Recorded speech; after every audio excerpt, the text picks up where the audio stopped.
L'été vient de débuter dans l'hémisphère nord, occasion d'explorer les jardins en compagnie de celles et de ceux qui composent des univers créatifs à la campagne comme à la ville.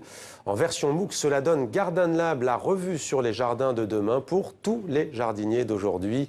On la trouve en Belgique, mais aussi en Suisse et bien entendu sur Internet. Bonsoir Sylvie Ligny, merci d'être avec nous. Bonsoir. Vous êtes la cofondatrice de cette revue, de ce MOOC Garden Lab. Vous êtes aussi la présidente des journalistes horticoles en France. C'est bien cela. Et vous fêtez d'ailleurs vos 50 ans avec cette association. Merci d'être avec nous et de formation. Vous êtes horticultrice, c'est bien cela.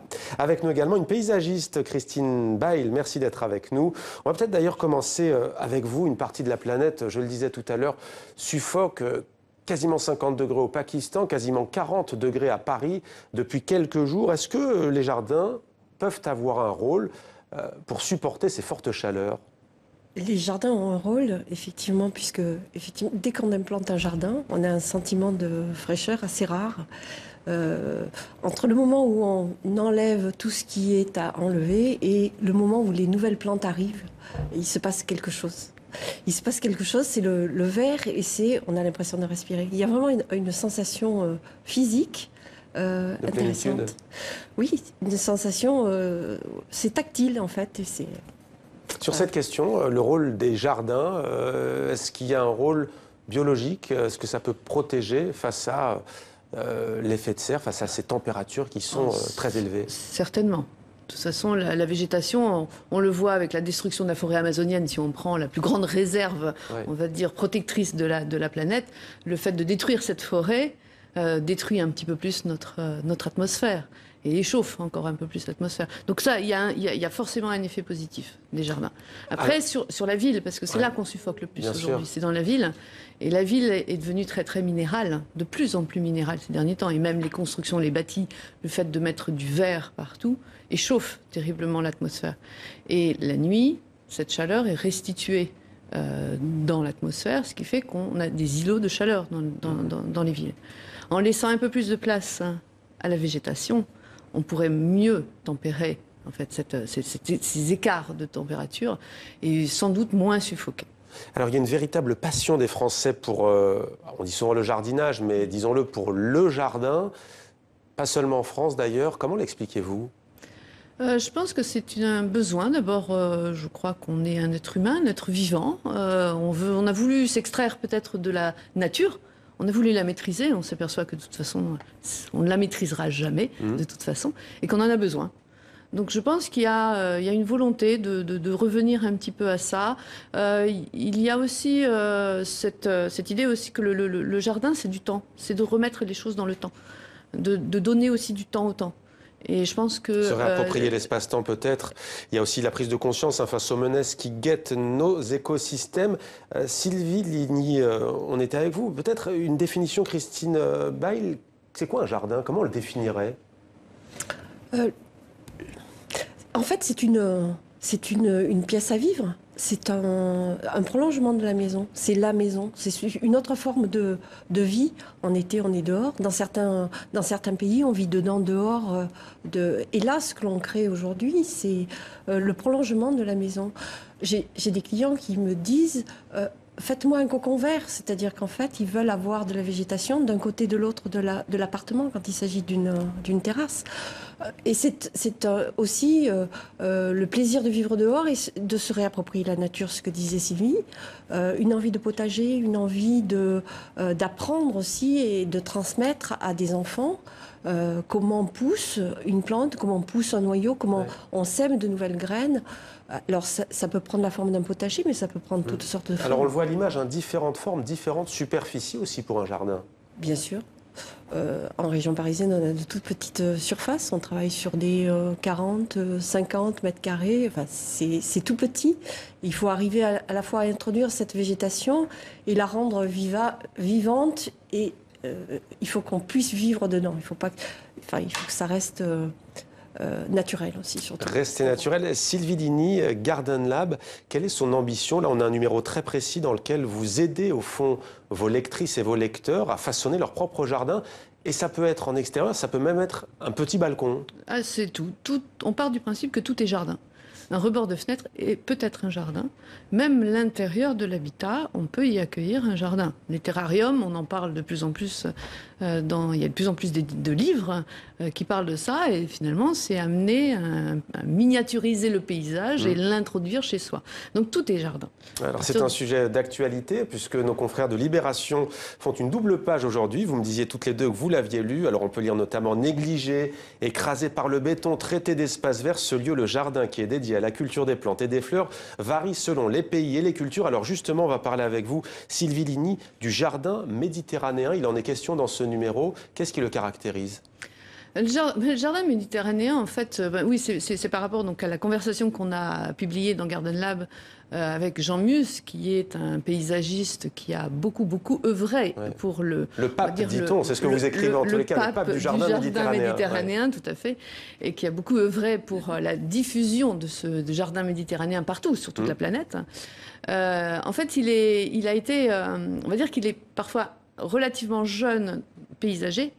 C'est apparu au moment de l'arrivée du tourisme, on va dire, sur la Côte d'Azur. Donc ce jardin méditerranéen était un jardin exotique. Comme la Côte d'Azur, on peut tout y faire pousser. Il faut forcément un olivier, c'est ça ? Il ne faut pas forcément un olivier, mais on y met... Non, justement, je dirais que peut-être que l'olivier était le jardin méditerranéen ancestral. D'origine. Et il est devenu... Le jardin méditerranéen est devenu quelque chose de plus, on va dire, touristique, une image un peu touristique, un peu un cliché, un peu exotique. Et vous, est-ce que vous avez une particularité en tant que paysagiste ? Vous connaissez le jardin méditerranéen, bien sûr, mais est-ce que vous avez... Ce que j'aime introduire dans le jardin, c'est le naturel ou quelque chose de sauvage, quel que soit l'endroit. C'est-à-dire qu'on peut se retrouver dans une cour et introduire des herbes, des fleurs des champs. J'ai des clients qui me demandent des fleurs des champs. Et l'autre dimension, c'est effectivement tenir compte de la famille et de faire en sorte que les enfants aussi s'approprient ce que l'on vient de créer. D'ailleurs, parfois on dit qu'il n'y a pas assez d'espace vert, il n'y a pas assez de nature, mais c'est parce que tout simplement on ne la voit plus, on ne la regarde plus. Il y a cet exemple fascinant de la carrière à l'abandon de la forêt, de la Corniche des Forts. C'est à 3 km du périphérique parisien. On est juste à côté de Pantin, en région parisienne. Et là, on parle de tiers paysage. C'est ce que dit Yann Monel dans ce numéro.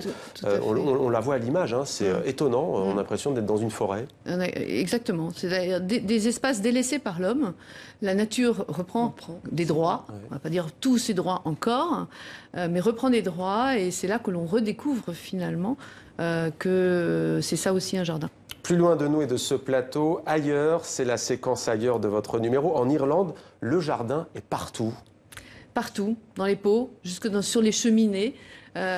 Oui, il y a une culture. Alors, c'est la culture anglo-saxonne, certes. Vous en faites d'ailleurs une bande dessinée. Exactement. Donc, c'est Cécile Nicolon qui est allée en Irlande pour ses vacances et qui a été fascinée en fait, par ce pays et par le fait que le moindre petit espace reçoit une plante.